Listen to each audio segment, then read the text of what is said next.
Good morning. So you are seeing me for the first time. My name is Peter, and I'll be taking you biology for today. So I said I'll be starting from the last part of the textbook: variation, genetics, evolution, and adaptation. So today we are doing variation. So please, biology seems boring for some people. So I'll try my possible best to make it as interactive as possible. It's a topic that everybody can relate to, you understand? So if I'm saying something, you should be able to relate. So variation.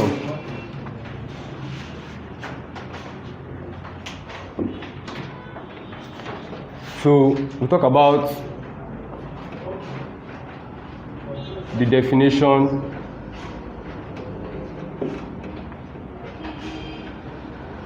the types,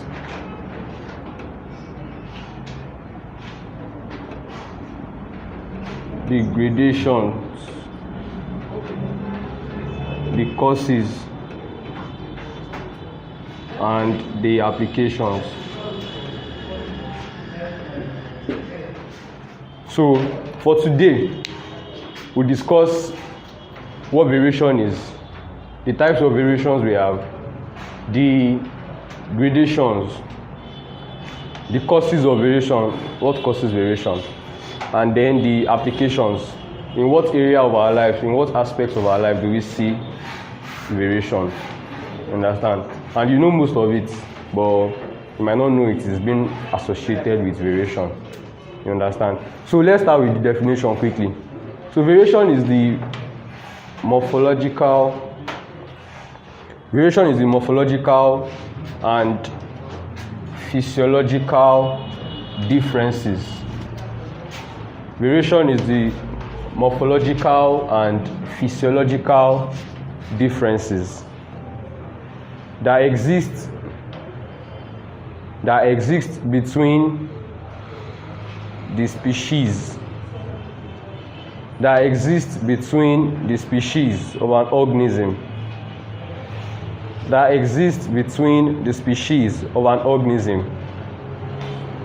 which can be caused by genetics or the environment.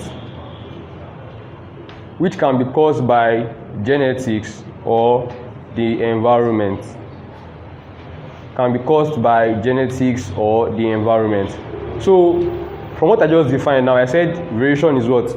Is the morphological and physiological differences that exist between the species of an organism, and it can be caused by what? By genetics or the environment. So variation in layman terms is what is responsible for why you are different from your friend phenotypically, that's physically.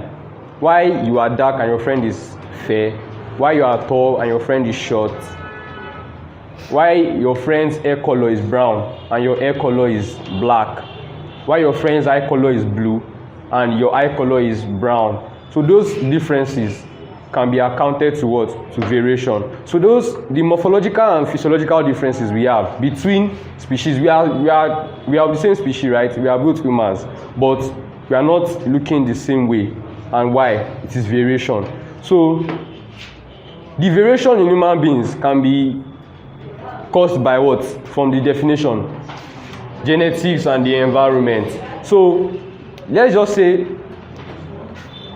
mathematically, the genetics being represented by the genotype plus the environment, that's the area which you stay, is equal to the phenotype. These are terms that we discuss properly under genetics.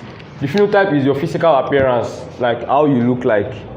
If I'm looking at you now, you are dark or you are tall, then that's your phenotype. But I don't know if you are totally dark or you have a gene for fairness, you understand? So that's it. The genotype and the environment is what leads to what? Your phenotype. So it's not just one or this, you understand? Both of them work hand in hand to what? To determine how you look like physically. So I said variation is what? Is the morphological and physiological differences between organisms, and can be caused by what? By genetics and environment. So the types, we have two types of variation.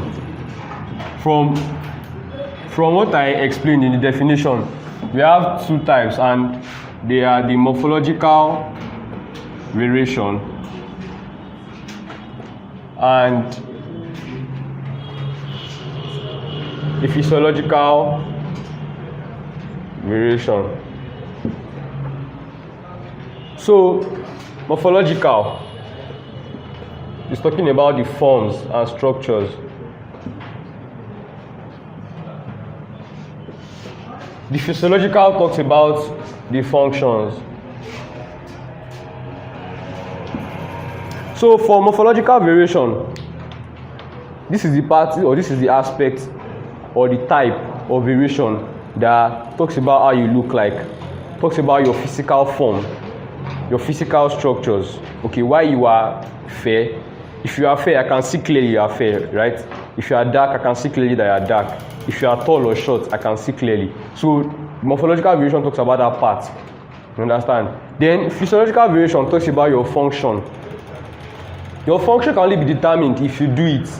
So I can't barely look at you and say, oh, you can do this. You understand? I have to tell you to, okay, try this for me or do this for me before I can know that, okay, yes, you can do it. So, and it's a type of variation because what I tell you to do and you can do effortlessly, that you can do without sweating out. If I tell your friend to do it, you might find it hard. That's an example of what? Variation. And it is not just by chance. It happens because of what? Your genetic composition and your environment. Maybe two of you grew up in different places. So when we move on, I will explain some of those things. So we said morphological talks about what? Your physical forms and structures. Why physiological talks about your function, what you can do. So for morphological, the types we have, the types of morphological variation we have fingerprint,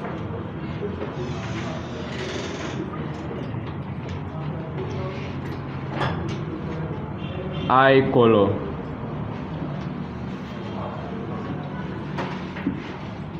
hair color, height, weight,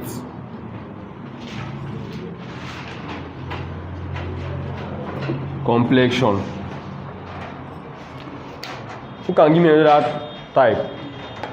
Forms and structures. What you can see. Okay, this is why this person is different. Is there any other one? So let's talk about the morphological. Yeah.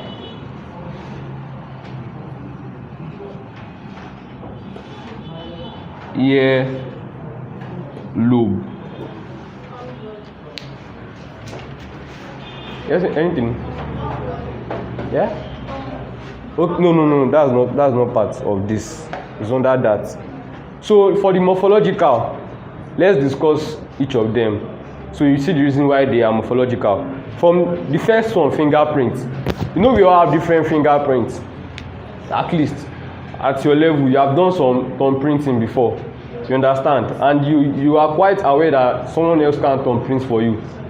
You understand? That's an evidence that your printing is different from another person's own. So if you need to thumb print, if you want to register for WAEC now, you know someone can do the whole process for you while you are away. Once the person has your details. But thumb printing is something the person cannot do for you. So you have to be what? You have to be present at the center for you to thumb print yourself. So, and fingerprint is different. You understand? The reason why it's morphological is because I can see it. If I take your finger now, if I have studied fingerprints very well, the patterns, I can what? I can take your thumb and look at your fingerprint and tell, okay, this is your fingerprints. We have different types of fingerprints. We have what? We have the arc, we have the wall, the loop, and compound. So we have the arc, the whorl, the loop, and compound. These 4 types of fingerprints all have their patterns. The way arc looks like is not the way whorl looks like, it's not the way loop looks like, and it's not the way compound looks like. Do you understand? So if I take your finger, on any of your finger, either your index, your pink finger, your ring finger, or your thumb, I can determine which of it is what is your fingerprint out of these 4. Do you get it? I can see it. It is a form. It is a structure. Do you get it? I don't need to tell you to thumbprint before I can determine you understand? If I tell you to thumbprint, that means I'm telling you to do something. I'm like it's a function already. Do you understand? But no, I can just take your finger and determine, okay, this is your fingerprint. That is a form and structure. So the next is eye color. Eye color is a morphological variation, so it's a type of morphological variation.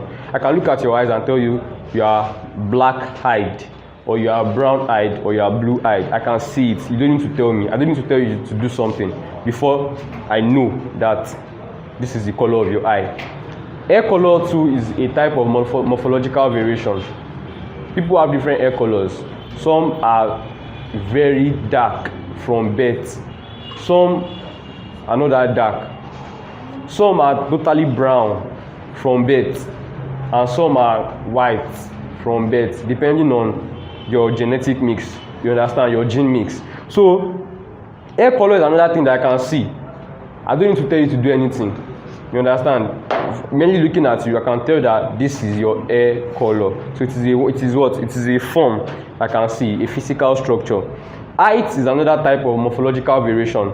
Your height is what I can determine, mainly looking at you.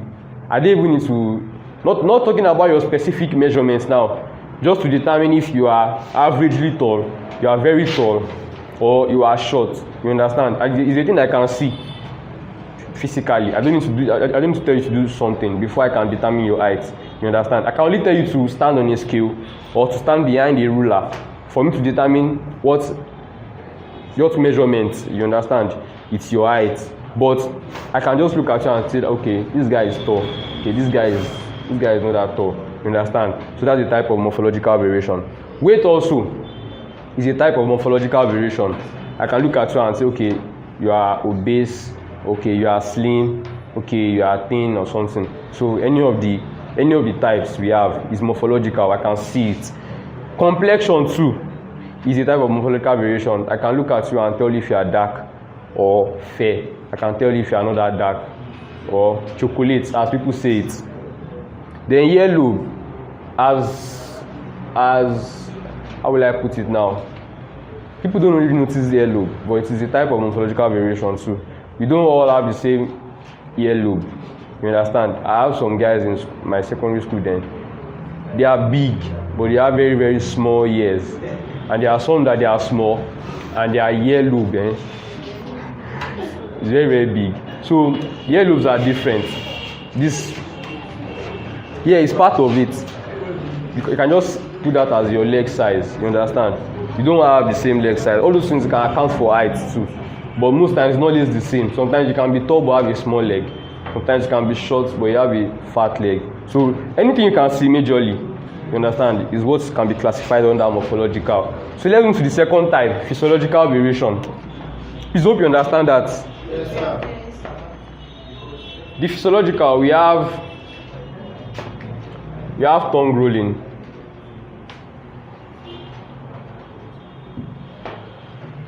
We have ability to taste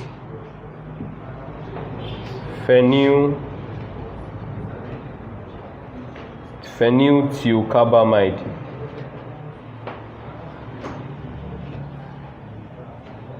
Phenylthiocarbamide, also known as PTC. Then another type is blood group.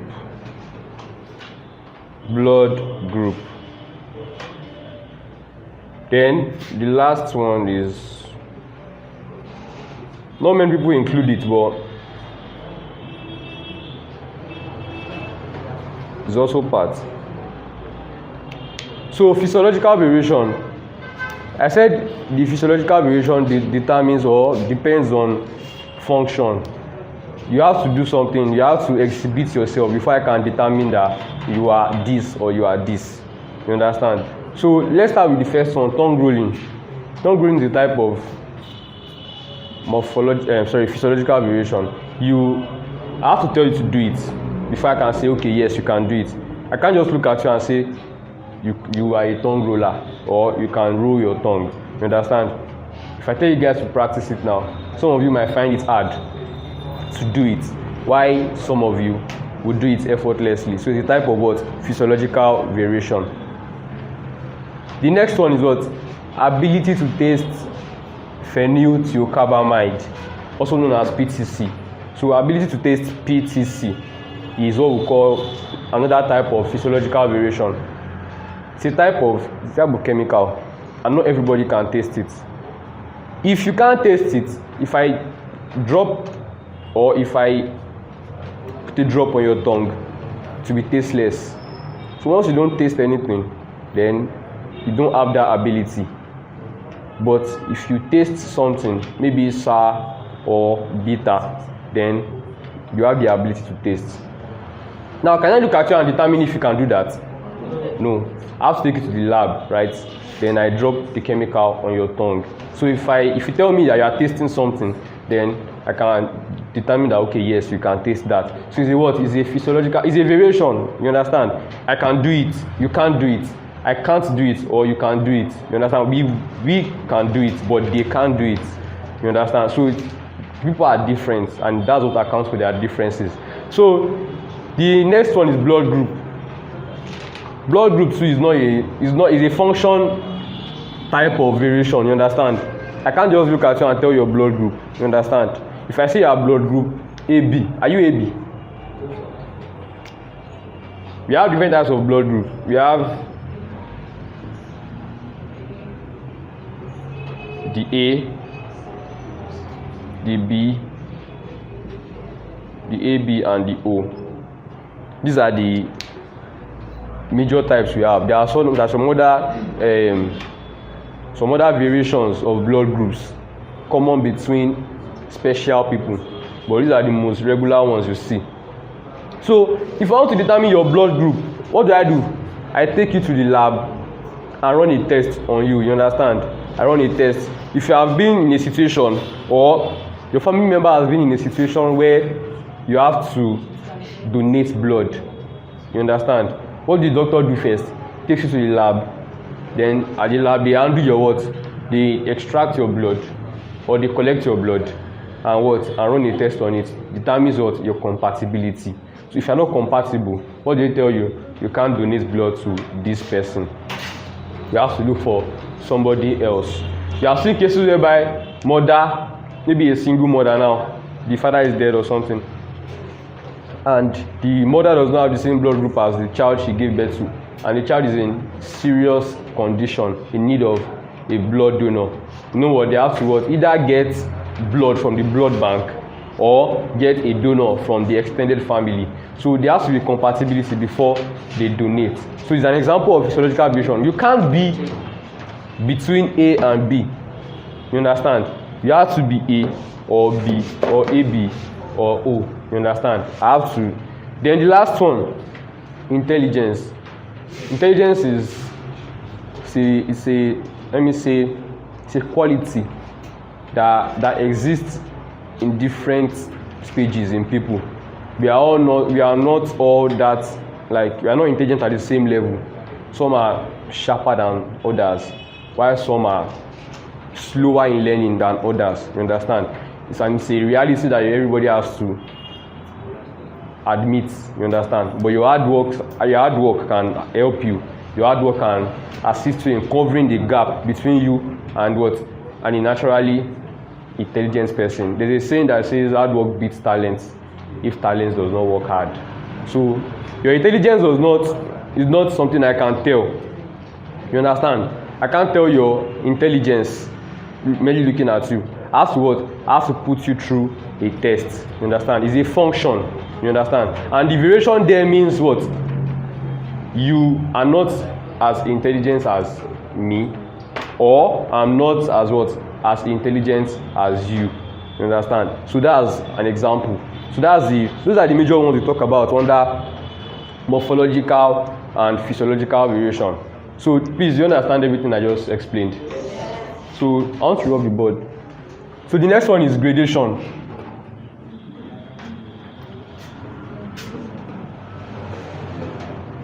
Please, gradation is another type of classification of variation, quite different from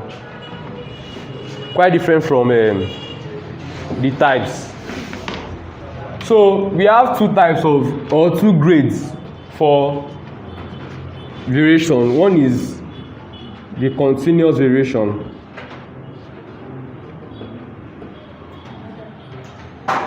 Second one is the discontinuous variation. Continuous variation. From the word continuous, it means something that extends, something that does not stop at a place. You understand? It continues to what? To extend. So continuous. Example of this thing is we have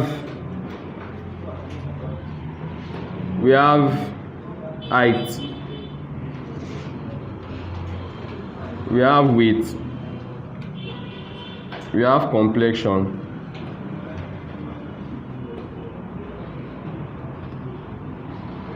we have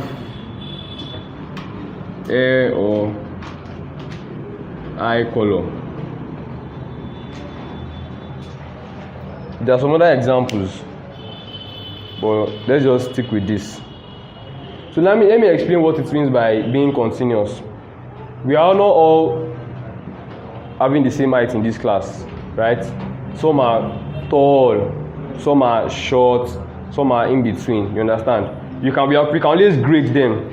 If you all stand up and weigh and check on a scale, we can always grade each other. You understand? So that ability to grade height is what makes it fall under what? Continuous variation. If you have seen where people line up or people queue according to their height, if you stand from a far distance, you notice what? The descending order or the ascending order at which they queue. So the ability for you to what? For you to grade that is what makes it what? A continuous type of variation. You can always grade it. Another type is weight. We are not all looking the same way. Some people are very obese, some are very, very slim, some are in between. You understand? So the ability for you to grade weight too is what makes it what? A continuous variation. You can always grade it. You understand? If you say, if you are fat, stand there, and if you are thin, stand there. Some people will not fall into what? Into both categories. So where do you want to put them? You understand? You have to create another category for them. So, and that category falls in between what? The extremely fat and the extremely thin. So you can always what? You can always grade them. You understand? It's a continuous thing. You can always move from this stage to the next stage, to the next stage, and to the next stage. So that's for weight. Complexion too is gradable. You understand? It's gradable. If it is gradable, then it must be continuous. If it is not gradable, then it is what? Discontinuous. So back to the complexion.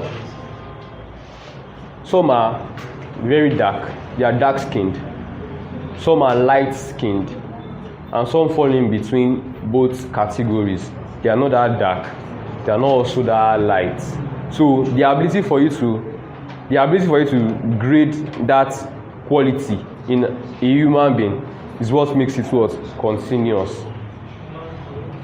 If we all look at ourselves, some of us are very dark, some of us are not that dark, and some of us are very light skinned.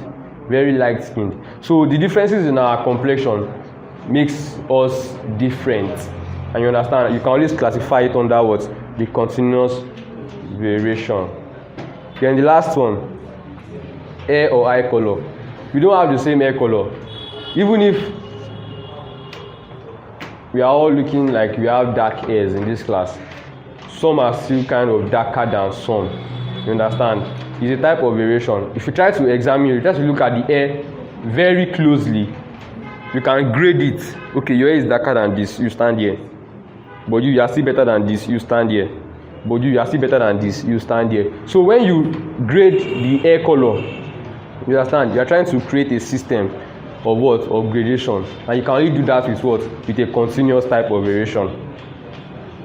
Then eye color too is the same. Some are black-eyed, some are brown-eyed. Some you can't really say this is their color. You are looking from one angle, it's looking like black. From another angle, it's looking like brown.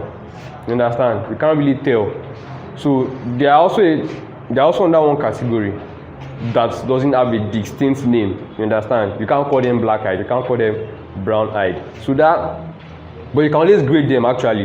That okay, they fall under this. They are in between this and this. So that ability for you to grade is what we call what? Continuous variation. So the discontinuous now, the types we have: ability to taste, PTC.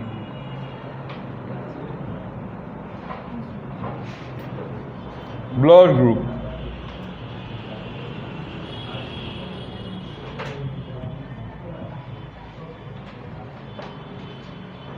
fingerprints,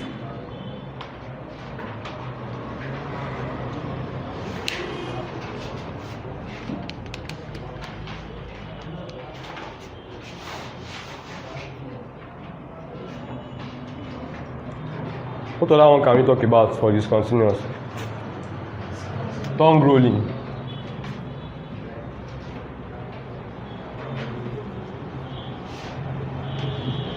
tongue rolling. So let's discuss this four under discontinuous. Discontinuous means, like I said earlier, it can't be graded. They are not gradable. And the first one is what? Ability to taste, PTC. Now there are only two things that can happen when I drop that chemical on your tongue, and it's what? It's either you taste it or you don't taste it. There's no, it's like I'm tasting it too. I'm not tasting anything again. I was tasting it in the morning, I can't taste in the evening. Or I can only taste it when there's hot sun. There's nothing like that, you understand? It's either you can taste or you cannot taste. Do you understand? So that is for ability to taste, PTC. You can't grade it. There are only two distinctive categories: ability to taste or no ability to what? To taste. Please get the difference between this.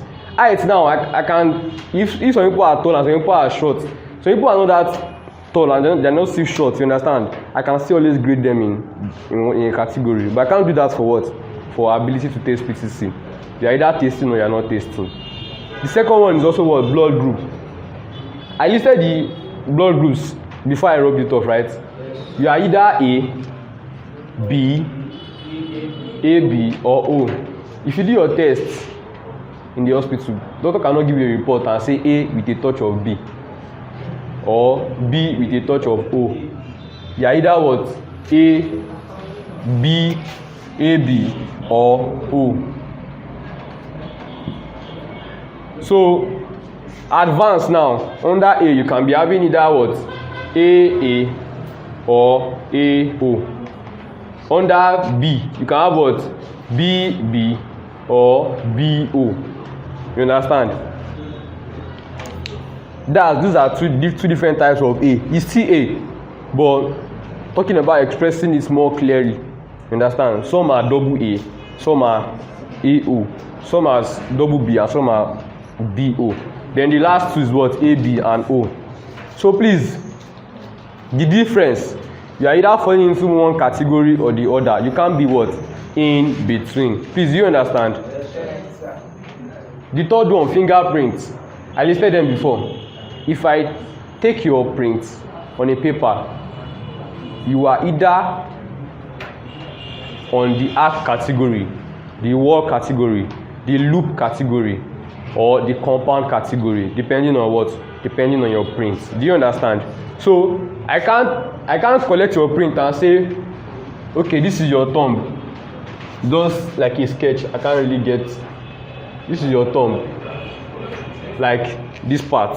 Do you get? I can't say here it's looking like arc, here it's looking like wall, the remaining is compound. I can't say that. They all what? They all follow a pattern, and that pattern has been given a name. Do you understand? If you check through your textbooks, you see the patterns, the ones that drew them very well, or the ones that dropped a print, that dropped a picture. Some textbooks don't draw them. They what? They impute a picture of someone's life thumbprint. You understand? So you can see. And if you want to know yours as a personal assignment that you don't have to submit to me, you can just get your pen, remove the ink, the mouth itself, the ball itself, remove it, then try to touch it on your thumb. You understand? And get a white paper, like your sheet of paper, and paste the first time. It might not be clear because of the thickness of the ink. Then continue to what? Continue to paste in different places until you have a clear line. You understand? And if you don't want to do that, you can always color your what? Shade your thumb with a pen till it's very, very blue, like shade a very large part. So when you print on a paper, you can get a pattern. So compare to the ones in your textbooks, then determine your fingerprint. So that's for fingerprint. You're either on one category or the other. The last one, tongue rolling. Tongue rolling, you can either do it or you cannot do it. You can't know how to do it small, or you can't know how to do it in the cold weather, or you can't know how to do it in the morning alone, or you can't know how to do it if you are alone in your room. If you are among people, you can't do it. It's either you can do it or you cannot do it. That's what is a discontinuous what? Variation.